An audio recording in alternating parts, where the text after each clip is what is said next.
అందరికీ జై శ్రీరామ్. మీ అందరికీ తెలుసు, గత వారం 10 రోజుల నుండి మార్వాడి గో బ్యాక్ అయింది.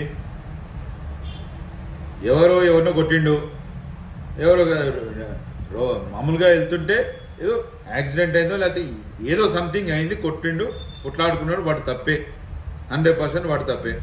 దానికి మార్వాడి గో బ్యాక్, యావత్ మార్వాడి సామాజిక వర్గాన్ని గో బ్యాక్.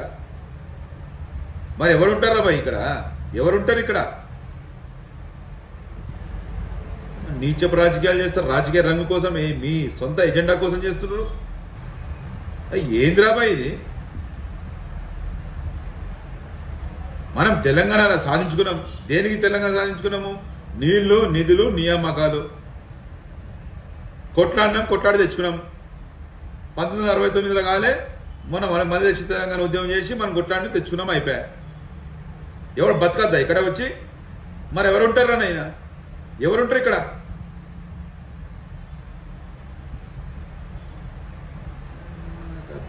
అరే కేవలం స్వార్థపు రాజకీయం కోసం, రాజకీయ రంగు కోసం రుద్దుకుంటారు తప్ప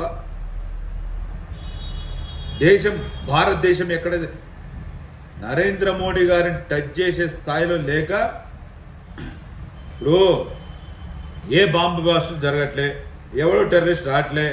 ఇట్లా మనలో మనమే కొట్లాడుకొని చావాలి. ప్రాంతాల విభేదాలు, కులాల విభేదాలు, ఆ గల్లీ నాది, ఈ గల్లీ నీది, లోకలు నాన్ లోకలు, ఏంది ఇవన్నీ? ఎక్కడున్నాం మనం?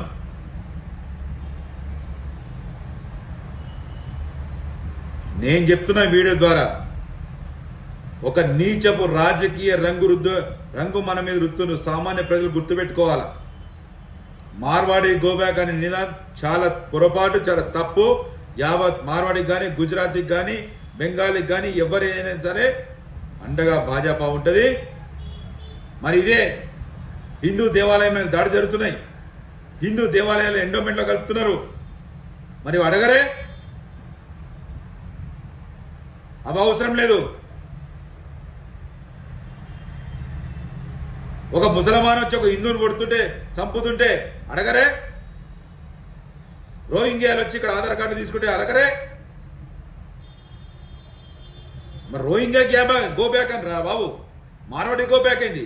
ఈ రోజున మార్వాడీస్ అంతా కూడా గోశాలలు, గోరక్షకులు తయారవుతున్నారు. వాళ్ళ వల్ల ఎంతో లాభం జరుగుతుంది. ఆవులు ఇంత పూట భోజనం చేస్తున్నాయి నాయన, గడ్డి రోజు గ్రాస్ వాళ్ళు గోశాలను మెయింటైన్ చేస్తున్నారు ఆయన. మార్వాడి గో బ్యాక్ అయిందిరా, మార్వాడి గో బ్యాక్. నీచపు రాజకీయాలు చేసుకుంటా యావత్ మార్వాడి ప్రజలకి, గుజరాతీ ప్రజలకి, బీహారీ ప్రజలకి అందరికి కూడా ఖచ్చితంగా భారతీయ జనతా పార్టీ అండదండగా ఉంటుందని చెప్పి నేను అందరికీ తెలియజేస్తూ ముగిస్తున్నాను. భారత్ మాతకి జై, జై తెలంగాణ, జై హింద్.